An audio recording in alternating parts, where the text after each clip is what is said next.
Ho Tactics: How to Mind FKA Man into Spending, Spoiling, and Sponsoring Savage Edition by G.L. Lambert. Picture this.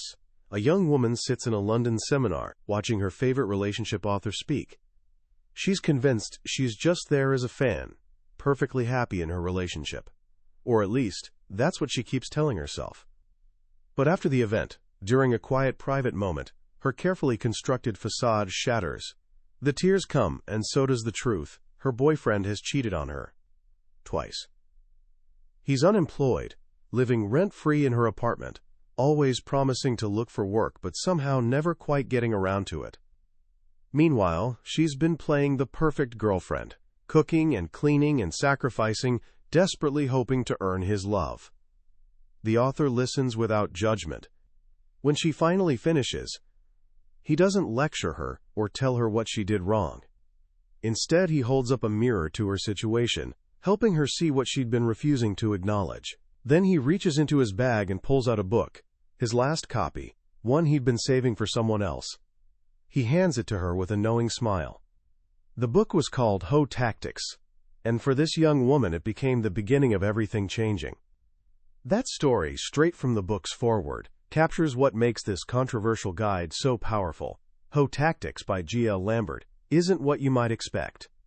It's not some shallow manual for gold digging. Instead, it's a brutally honest, no-filter exploration of power, attraction, and the psychology that really drives human behavior. Lambert rips away the curtain, hiding the unspoken rules of the game between men and women. He tackles a question that secretly haunts so many people.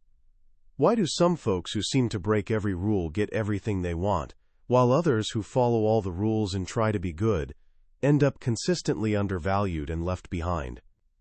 The answer, he argues, comes down to a massive misunderstanding about what truly drives men and, even more importantly, about the immense power that women actually possess. This book is a deep dive into that power. It's a masterclass in confidence, seduction, and the art of getting what you want by understanding what other people need. So, for the next while, I'm asking you to set aside everything you think you know about dating, fairness, and what it means to be a good person. I promise that by the end of our journey today, you'll have a completely new understanding of influence psychology and the art of unapologetic self-worth. You might not agree with every tactic, but you'll walk away with wisdom that could fundamentally change how you see the world and your place in it. Let's start with a question that echoes through countless lives. A young woman working at a fast food restaurant watches her friend get picked up by yet another new boyfriend in a Lexus and wonders, why can't I find a man with money? I look better than her. Years later, a different woman with a master's degree and a promising career writes an angry email. She's done everything right, cooked meals, given loans, been understanding and supportive, yet she watches other women she dismisses as hoes, driving brand new BMWs and living in beautiful homes, seemingly getting everything she can't. These two women, from completely different worlds, are asking the exact same question. Why am I being undervalued? They both believe their looks, education, or kindness should be enough. But G.L. Lambert argues they're both completely wrong, because neither one understands what truly excites a man. To explain this, Lambert introduces a fascinating framework. He describes two types of women who operate with supreme confidence, the Spartan and the hoe. Stay with me here. The Spartan is after genuine love and partnership. The hoe is after money, status, or material things. But here's the shocking twist. Their methods are nearly identical. Both are ruthless. Both prioritize their own needs first, and neither lets society's rules hold them back. The only real difference is their end goal. Lambert focuses on the hoe, not to encourage deception, but because they use their power in the most efficient, straightforward way imaginable. He respects their uncompromising confidence and their understanding that, as he puts it, pussy power is real. The difference between a woman splitting the check on a date and a woman having her entire lifestyle paid for, he claims, comes down to ruthless confidence and the willingness to use the power she was born with. So what exactly is this power? It's not about being the most beautiful woman in the room. It's not even really about sex. The book argues that women who are truly successful at this, the smart house, don't just use their bodies, they use their brains. They master 3 specific qualities that, when combined, create an irresistible allure he calls hoe appeal. The first ingredient is charm. Think about strippers for a moment. The ones who make the most money aren't always the prettiest ones. They're the ones with the best conversation, the ones who make a man feel special, handsome, and like the absolute center of the universe. That's charm. It's the art of flattery, of stroking a man's ego. No matter how confident a man appears, he craves the validation of a woman's attention. A woman who can walk up to a man, look him directly in the eye, and compliment him with a flirty smile instantly becomes more attractive in his mind. Her charm transforms her. It's a kind of hypnosis, putting a man into a comfortable, open state where he's receptive to suggestion. The second ingredient is sex appeal. This goes way beyond having a certain body type. It's about knowing your body and using fashion to highlight your best features. But there's a crucial balance here. The book warns against dressing too provocatively. Dressing sexy but not sleazy leaves something to the imagination and earns you respect. Tricks and sponsors, the men with real money, aren't just looking for an easy conquest. They're looking for signs that you're quality, something different from everyone else. Every single time you step out of the house, you should feel like a goddess, whether you're in a cocktail dress or sweatpants. That mental confidence is the true source of your sex appeal. But charm and sex appeal alone won't get you there. They might land you in the friend zone or earn you a one-night stand. The final and most powerful ingredient is coolness. This is what truly separates the hoe from the average woman. Most women, whether they admit it or not, are looking for commitment. They get jealous, they ask, "What are we?" and they create pressure. The hoe, on the other hand, genuinely doesn't care. She has an authentic, down for whatever, let's have fun, no stress, no mess attitude. She doesn't ask about relationships. She lives in the moment. She doesn't worry about other girls. She'll point them out with him. This behavior is so unusual that it absolutely astonishes men. He can finally relax around her. He can be himself without fear of judgment or those dreaded commitment talks. In a world where a man's biggest fear is commitment, a woman who genuinely doesn't want it becomes a priceless fantasy. She's Disneyland for dudes, a fun, exciting, stress-free escape. And for that experience, men are willing to pay the price of admission. These 3 pillars, charm, sex appeal, and coolness, form the foundation. But to build on it, a woman must master the single most important skill, discipline. Specifically, being disciplined around dick. The author makes a bold claim. The average woman is incredibly weak when faced with a man she finds highly attractive. She might have a whole list of rules. No sex before a relationship, he has to prove himself. But when that top-shelf guy comes along, the one who makes her tingle just by smiling, all those rules fly out the window.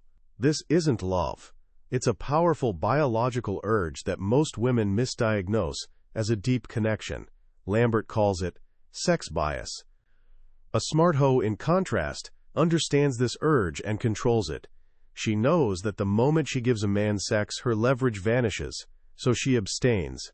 Not because she doesn't want it, but because she understands that holding out is the key to her power. She becomes comfortable talking about sex, even being overtly sexual in conversation, without ever losing control. This creates unbearable tension in a man. He sees a woman who's flirty, forward, and seems to want him desperately, yet he can't have her. This is true seduction. From this foundation of discipline, the book moves into practical tactics. It starts with a core principle: pussy costs. Lambert argues that a man is always willing to pay, one way or another, to get what he wants. The problem is that too many women have let their price drop to almost nothing, accepting come-over-and-chill dates that cost a man $0 and zero effort. To counter this, you must establish your value from the very first interaction. The book lays out a clear strategy. The first date is a sample. It's free. Doesn't matter if he takes you to a fancy restaurant or IHOP. Your job is to give him a potent shot of your personality, your charm, your sex appeal, your coolness. But you absolutely do not go home with him. You're like a perfume sample from a luxury store. He can enjoy the scent, but the bottle? At this point, it's priceless. The second date is where you start setting your price. You subtly guide him toward more elegant experiences. A nice dinner, a live music show, the theater. You establish that you're the type of woman who needs to be showcased, and you reward his good behavior with what the book calls doggy treats. A nice dinner gets him a deep, passionate kiss. A unique romantic date might get his pants stroked on the car ride home. These are simple rewards that mean little to you but drive him crazy with anticipation for the main prize. You always end the night leaving him wanting more. This is how you train a man. But what happens when he gets tired of the game? This is where most women lose. A man will often use the push and pull tactic. He'll suddenly become distant, stop calling as much, act like he's losing interest.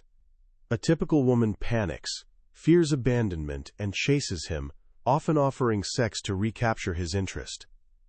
A smart hoe does the complete opposite. She lets him vanish. And when he comes back, she's busy. She flips the script, showing him that she has other options and that his attention isn't the center of her universe. This bruises his ego and makes him realize she's irreplaceable. By not caring, she wins. Once this foundation of value is established, it's time to identify your target. The book categorizes men into 3 types. 1. Treaters. These are normal guys who'll buy you dinner, get your hair done, and give you basic gifts. They're good for practice. 2. Tricks. These are men with real wealth who'll spoil you with luxury items like designer bags and vacations. They're often busy and would rather spend money than time. 3. Sponsors. These are the ultimate prize.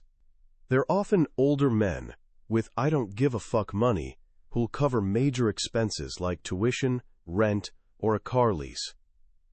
They're looking for a fantasy woman at their beck and call. To figure out who you're dealing with, Lambert introduces the headphone test. It's simple but brilliant for gauging a man's willingness to spend. During conversation, you mention that your headphones are broken and ask, like it's an emergency, if he could pick some up before your next date. You don't specify a brand. You let him decide. If he shows up empty-handed, he's a cheapskate. Phase him out. If he brings a cheap $20 pair, he's a treater. But if he shows up with quality brands like Bose, that's a sign he has money and doesn't mind spending it to make you smile. You've found a potential trick. To illustrate all of this in action, the book introduces us to Maria the Hoe. Maria embodies these tactics perfectly. We follow her as she spots a potential mark in a Best Buy. She doesn't go for the best-looking guy. She looks for subtle signs of success. She approaches him not with a direct pickup line, but by making a comment to herself that invites his response. Within minutes, through casual, organic questions, she learns where he lives and what he does for a living. She's sized him up. He passes the initial test. Now she goes in for the kill. She suggests grabbing a drink sometime and, when giving her number, lays down a rule with a smile. I don't do texting. I like men who call. She checks him while charming him. Before walking away, she gives him a handshake that lingers, calls him handsome, and lets her hand slowly slide from his, leaving him in what the book calls a mind fuck. We then follow Maria through her first few dates. On the first date at Cheesecake Factory, she immediately breaks the physical barrier by pouting and asking him to sit next to her in the booth instead of across from her. She's playful, flirty, and a little wild. She lets him order for her, a move of playful submission that makes him feel powerful. At the end of the night, she gives him a sweet kiss but pulls away after a slight suck on his bottom lip, leaving him desperate for more. For the second date, she demands a more upscale experience, a live music show where she can dress up and be showcased. She's more touchy, more seductive, and runs up a significant bill on wine and food, testing his willingness to pay. He happily pays, thinking sex is just around the corner. But again, she denies him, using a playful excuse that challenges his manhood. She doesn't want to bring out her inner Beyoncé before he's ready. Between the second and third dates, she rewards him with phone sex for the first time. The day after, she drops the headphone test on him. He passes with flying colors, bringing her brand new Beats earbuds. She now knows he's a trick worth pursuing. The next crucial step is making him fall in love, the hoe way. This isn't about real love, it's about tapping into a man's protective instincts. A hoe makes a man feel like her protector, her big brother, her daddy. She becomes dependent on him, not in a weak way, but in a way that makes him feel needed and powerful. She tells him her struggles, her dreams, her vulnerabilities, making him feel like he's the only person in the world she trusts. This creates a powerful emotional bond that goes way beyond simple lust. Maria executes this perfectly. She calls her Mark, pretending to be down, and goes to his place to talk. She opens up about her life, making him feel like her wise protector. She tells him she doesn't want a serious relationship, a move that completely disarms him and makes him feel safe. She's now positioned herself as his confidant, his fantasy, and his defenseless little sister, all wrapped into one. With this emotional hook set deep, she moves in for the real prize. She manufactures a crisis. She tells him she's about to miss a fancy charity gala because she doesn't have a handbag to go with her dress. The one she wants is a $3,000 Celine bag. She asks with a hopeless, sad voice, "Could you get it for me, bae? Pretty please." He hesitates, but she doesn't push. She just stays on the phone, sounding defeated. He cracks. He buys the bag. She's hit her first major lick. From there she repeats this desperation scenario in various ways, always making him feel like her savior. Eventually she creates a story about her car being on the verge of repossession, and he agrees to take over the monthly payments. She's successfully turned a working-class man into her personal ATM, all without giving up what he wants most. The book also addresses what happens when things don't go according to plan. What if you accidentally have sex too fast? You lose the mystery, but you haven't lost the game. The key is reframing the experience. You must confront it immediately, talking about it as if you chose to reward him. Then you challenge his ego by rating his performance as okay, implying that you know he can do better next time. You turn the old into something new by creating hype and anticipation for the rematch, making the second time even more exciting than the first. What about dealing with men who are already in relationships? These men, the book argues, are often the best targets because they're bored and looking for an escape. The key here is becoming his expensive hobby. You don't try to break them up. In fact, you encourage him to work on his relationship, which proves you're not a threat and builds incredible trust. You become his secret, his confidant, his perfect escape, and for that privilege, he's willing to pay dearly.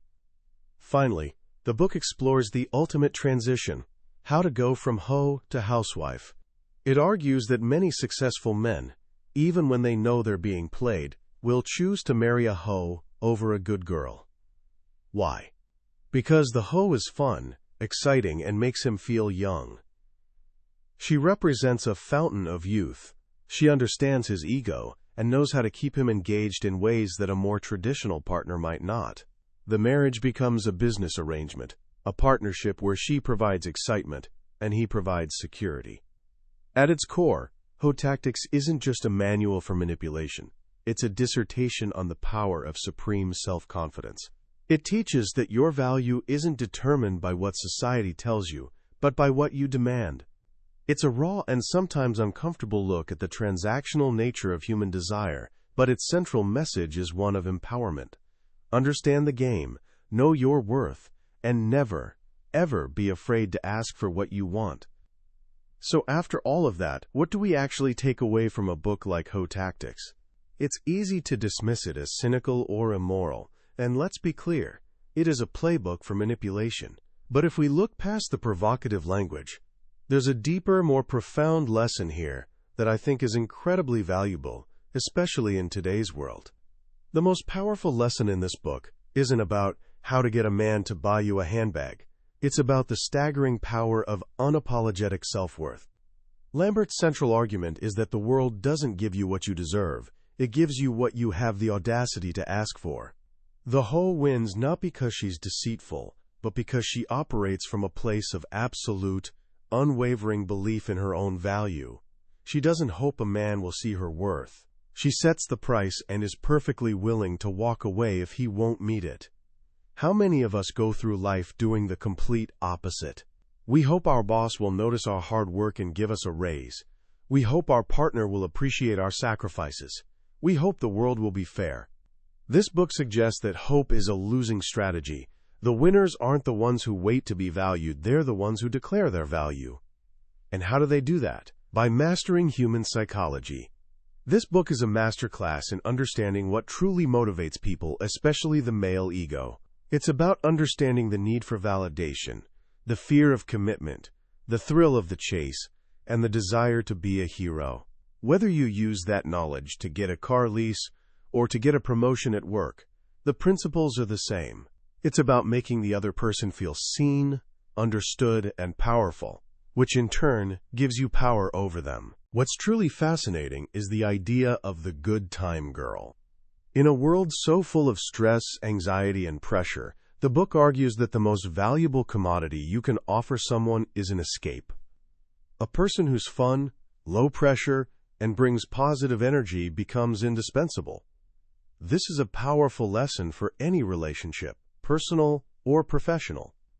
Being the person who lifts others up, who makes them feel good, is a form of currency more valuable than money. So here are a few simple things you can take away from this, without having to become a master manipulator. First, take an honest look at how you project your own value. Do you ask for what you want directly, or do you hope someone will just guess? Do you accept less than you deserve because you're afraid to walk away? Start by setting one small, new standard for yourself in an area of your life where you feel undervalued. Second, try a small experiment in hoe confidence. Not the manipulation part, but the fearless part. The next time you feel intimidated, whether it's talking to someone attractive or speaking up at a meeting, channel that energy. Speak first. Make direct eye contact. State your opinion with conviction. See how it feels to operate from a place of absolute self-assurance, just for a moment. Finally, become an observer of these dynamics. Watch how people interact. Notice the subtle games of power, the ego stroking, the push and pull. You'll start seeing the principles of this book playing out all around you. Understanding the game is the first step to deciding how you want to play it. Hoe Tactics is a polarizing book, and it's definitely not for everyone. But it forces us to confront an uncomfortable truth, that confidence, charm, and a deep understanding of human nature are forms of power that can be more effective than fairness, hard work, or just being a good person. It's a reminder that in life, you often don't get what's fair, you get what you negotiate. That was a summary of Hoe Tactics by G.L. Lambert. We've covered the main ideas today, but a summary is like looking at a map of a beautiful country. It shows you the layout, but it can't convey the experience of actually walking the streets. The real power of a book like this is in the details, the specific stories, and the way a particular idea might connect with your own life in a way you never expected. This summary is a starting point, a way for you to decide if this journey is one you want to take. If anything we've talked about has sparked your curiosity or challenged your perspective, I encourage you to grab a copy. Reading it isn't just about learning tactics. It's an experience that might just change the way you understand power, relationships, and your own worth. The link to the book is in the description. Also, if you found this summary valuable and it gave you something to think about, please show some love by hitting that like button and subscribing to the channel. That way, you won't miss our next deep dive into another life-changing book on the billionaire's bookshelf. Let's keep exploring these powerful ideas together.